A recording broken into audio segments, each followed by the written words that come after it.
Second time of asking. Keep an eye on Camryn Dailey out of Raleigh, North Carolina. Track Xplosion, her club, and that is exactly what we're seeing here. 11:39. Talk about setting the bar. That is a huge run from Camryn Dailey. 11:39. She's only 13, but Camryn Dailey just crushed 2 world records in 5 days, leaving the track world stunned with a blistering 11.39 in the 100 meters and an unreal 22.92 in the 200 meters. She's being hailed as the next FloJo, and coaches are already whispering Olympics. This isn't hype, it's history in the making. Meet Camryn Dailey, the sprinting sensation from Track Xplosion Elite Club, who has turned the track and field world upside down. At the 2025 New Balance Outdoor Nationals, this middle schooler put on a brilliant performance. The buzz started when a track and field fan posted on social media just 3 days before her breakthrough performance. "She moves like FloJo." This comparison seemed impossible, considering Florence Griffith Joyner's legendary records of 10.49 seconds in the 100 meters and 21.34 seconds in the 200 meters from 1988 still stand unchallenged after 37 years. The moment Camryn Dailey stepped onto the track for the middle school girls' 100-meter prelims, it became clear this wasn't just another young athlete testing her speed. This was history in the making. The clock stopped at a jaw-dropping 11.39 seconds with a legal plus 1.6 meters per second wind at her back. Dailey didn't just win, she demolished records.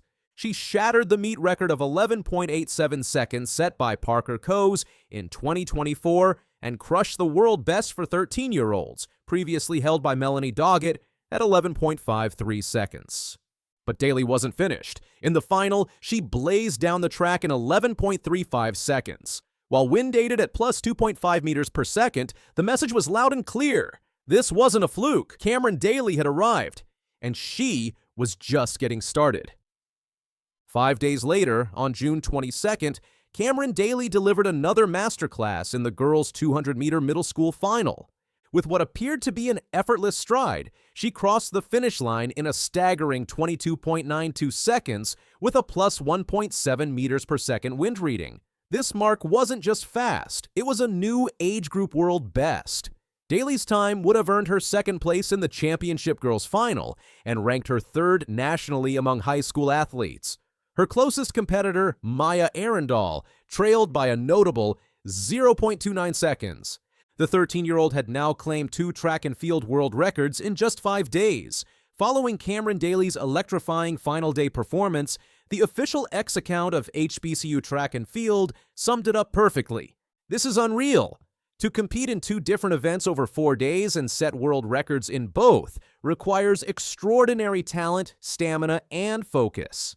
Dailey's brilliance extends far beyond just the nationals. The sprinting prodigy has been making waves throughout the season.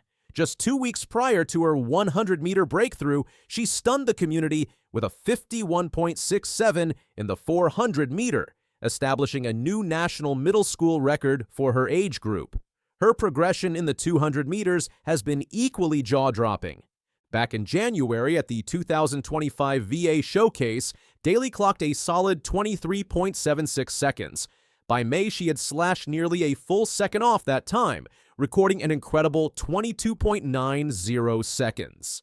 This represents a progression that would be impressive for any elite sprinter, but for a 13-year-old, these performances are nothing short of sensational. In just 3 weeks, Camryn Dailey has scorched through the 100 meters, 200 meters, and 400 meters, setting records in all 3 events.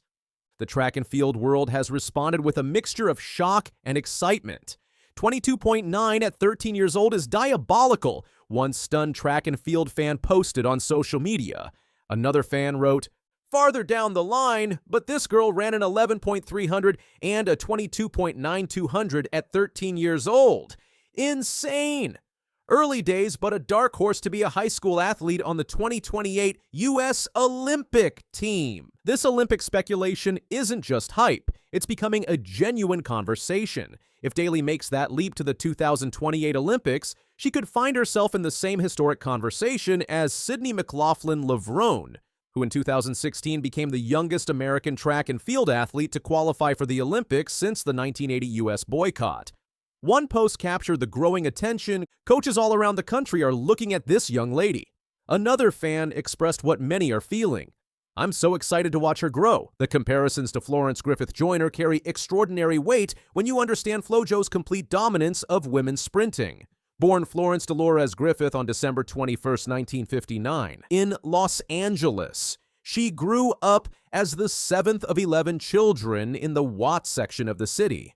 Like Daly, Griffith Joyner showed early promise, joining the Sugar Ray Robinson organization as an elementary school student and winning the Jesse Owens National Youth Games at ages 14 and 15. Her athletic journey took her through California State University, Northridge, and UCLA, where she qualified for the 1980 Olympics in the 100 meters, but couldn't compete due to the U.S. boycott of the Moscow Games. Florence Griffith Joyner's path to immortality began at the 1984 Los Angeles Olympics, where she won silver in the 200 meters, but it was at the 1988 U.S. Olympic trials where she achieved the impossible. In the 100-meter quarterfinals, she stunned the track world by running 10.49 seconds, breaking the world record by a massive 0.27 seconds. Over the two-day trials, she recorded the 3 fastest 100-meter times in women's history: 10.49, 10.70, and 10.61 seconds. At the Seoul Olympics, FloJo dominated completely, winning the 100-meter final in 10.54 seconds by a margin of 0.30 seconds, and setting the 200-meter world record of 21.34 seconds that remains untouchable 37 years later. She left Seoul with 3 gold medals and 1 silver, becoming the fastest woman ever recorded. What made Florence Griffith Joyner legendary wasn't just her speed, it was her complete transformation of what a sprinter could be. She revolutionized track fashion with her hooded speed skating bodysuits, her signature one-legger running outfit with lime green and purple colors, and her famous 6-inch nails painted red, white, blue, and gold for the Olympics. While critics questioned her unconventional style, FloJo responded with confidence, "It doesn't matter what you wear, it's what you believe you could do." Her dramatic improvement from 10.96 seconds in 1987 to 10.49 seconds in 1988 sparked controversy and allegations, but she passed every drug test and was subjected to extra rigorous testing during the 1988 Olympics. Prince Alexandre de Merode, chairman of the IOC's Medical Commission, later stated, "We performed all possible and imaginable analyses on her. We never found anything. There should not be the slightest suspicion." The parallels between Daly and FloJo are striking. Both showed dominant performances across multiple events, both broke barriers at young ages, and both have inspired comparisons to the greatest sprinters in history. However, Daly benefits from early recognition and modern support systems that weren't available during FloJo's era, when the sprinting legend often had to work as a bank teller or styling hair and nails to support her family between competitions. These performances carry significant implications for track and field. Daly's success is inspiring the next generation of athletes and raising the bar for youth athletics. Her potential impact on women's sprinting could be transformative. The key question becomes how to nurture such exceptional talent while managing the pressure and expectations that come with early success. Camryn Dailey has accomplished something remarkable: 2 world records in 5 days at age 13. Her 11.39-second 100-meter and 22.92-second 200-meter performances, combined with her 51.67-second 400-meter national record, represent a level of versatility and speed rarely seen at any age. The track world is watching, coaches are paying attention, and Olympic speculation has begun. What do you think? Whether Camryn Dailey becomes the next FloJo or forges her own unique path? Let us know in the comments. Make sure to hit that like button and subscribe for more amazing track and field content. Another quick time from Bayanda Walaza. Such a talent. The next generation of sprinting. He rounded down to 9.94, so a new personal best for Walaza. A 19-year-old just did something so fast, so shocking, it left the world speechless. He ran 100 meters in only 9.94 seconds. How did Bayanda Walaza, a teen with a wild running style, beat records no one thought he could touch? What happens next might change sprinting forever. Sports Park Mladost became the stage for something extraordinary. The 19-year-old South African sensation crossed the finish line in 9.94 seconds, breaking his previous national U20 record of 9.99 set just 2 months earlier in Pretoria. The performance sent shockwaves through the athletics community. Track and field has entered a new era. Teenagers no longer wait for their turn on the biggest stages. They're seizing them and performing incredibly well, leaving experienced athletes behind. Arion Knighton destroyed Usain Bolt's U18 200-meter record as a teenager. He now competes consistently at the highest senior level. Australia's Gout turns heads with remarkable performances on the national stage. This surge of youthful excellence has fundamentally reshaped global sprinting. Evolving training methods and greater access to specialized coaching from earlier ages fuel this transformation. Bayanda Walaza stands at the forefront of this, making his own mark on the sport. Walaza's journey began taking shape in early 2023. At the Athletic South Africa U18 Championships, he showcased his skills by winning the national 200-meter title and securing silver in the 100-meter. These performances signaled his dominance across short distances. The early months of 2024 saw continued momentum building. In March, at the South Africa U20 Championships, he secured the 100-meter title with a personal best of 10.13 seconds. These performances firmly established him as a leading figure in South African sprinting at both junior and senior levels. The pinnacle of Walaza's career arrived with the 2024 Paris Olympics. Initially named as a reserve in South Africa's 4x100-meter relay squad, he traveled more to support than compete.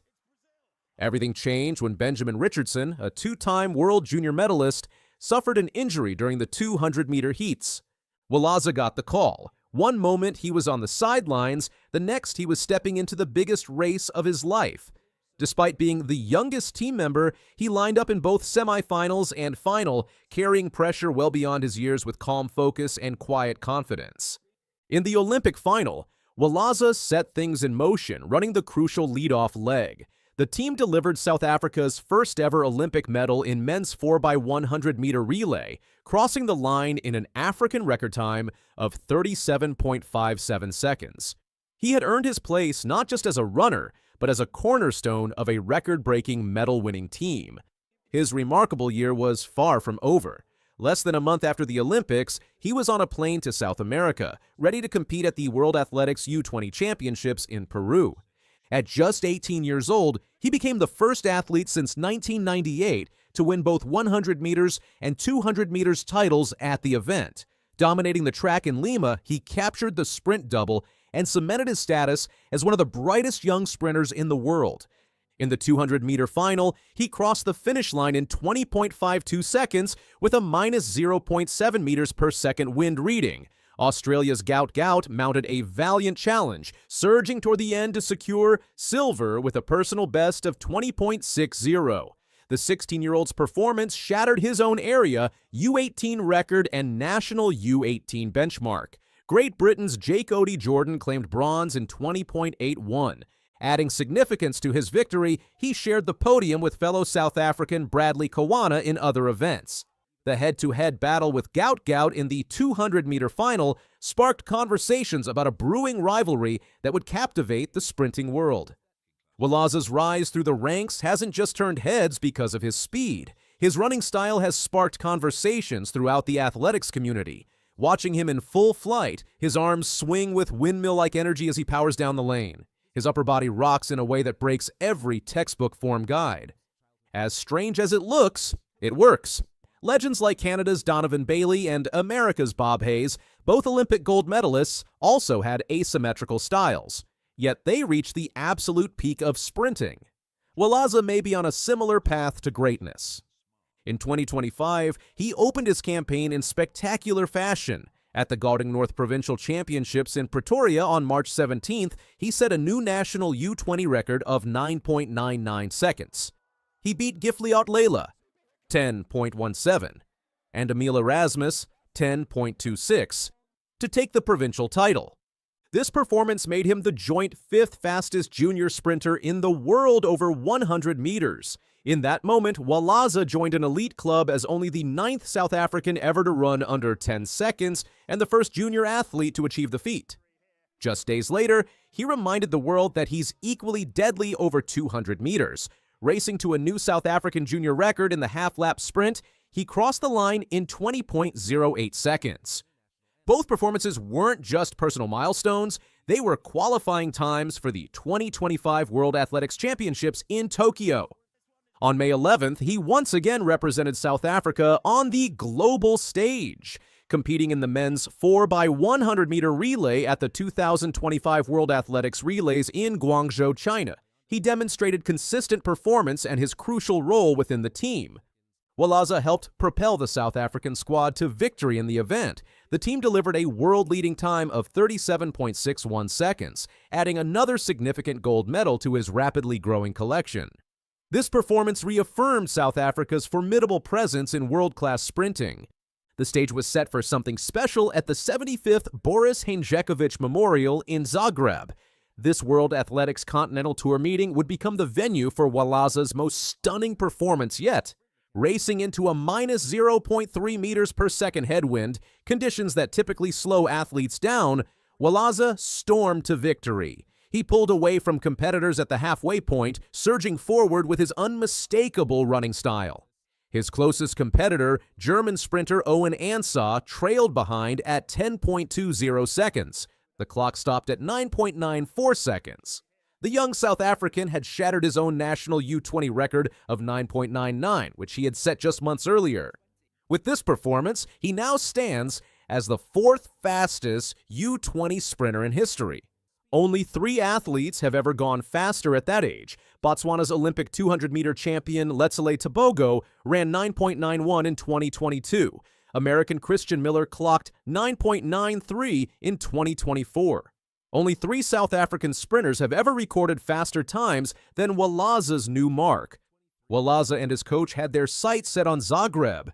They wanted to make a statement to show that South Africa is one of the strongest sprinting nations in the world. While they expected a fast time, maybe around 9.98, Walaza pushed beyond even their best predictions.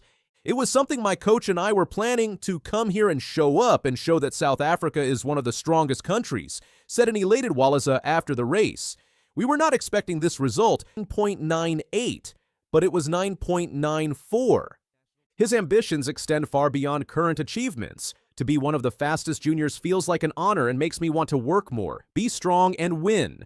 If I could put myself together, I could be one of the fastest in the world. While Walaza was making history in Zagreb, another South African athlete was shattering records on home soil. Jessica Groenewald obliterated the South African women's mark at the SA 35-kilometer race walking championships in Cape Town. Representing Athletics Central Northwest, Groenewald triumphed in 3 hours and 10 minutes and 40 seconds. She cut 10 minutes off the previous SA 35-kilometer record of 3 hours, 20 minutes, and 25 seconds set by Natalie Leroux at the 50-kilometer World Race Walking Championships in Taikong in 2018. Nthatisi Mokele secured silver for Central Gauteng Athletics in 3 hours, 56 minutes, and 10 seconds, 1 minute ahead of Marizel Mentjes, who took third in 3 hours, 57 minutes, and 10 seconds. In the men's race, Tumisang Pule won for Athletics Gauteng North in 2 hours 54 minutes 20 ahead of teammate Thando Lumkwana, who claimed silver in 3 hours 21 minutes 40 seconds. James Malloy, president of Athletics South Africa, expressed his enthusiasm. "We are thrilled by the performance of our athletes who are raising the stakes in their respective events. Judging from the time shaved from the previous records, one can tell they both meant serious business. The 19-year-old athlete has been on a meteoric rise since first catching attention when he made the 2024 South African Olympic team. His progression from high school standout to global medal winner illustrates what happens when raw talent meets unwavering determination." Now expects Amenya to lead into the straight, and Gout then third from left to come back at him once they get into the straight. His first race as a pro in Europe, this from Gout. Now he's got a target. Menya moving away from him, Morizzi in the headband. A battle between these two, and Gout working so hard to get to him, and he gets there. Gout takes it by a metre and moving away. 20.04. He's just 17, but in his very first senior race in Europe, Gout made history. He broke Australia's 200-meter record with an incredible time of 20.02 seconds.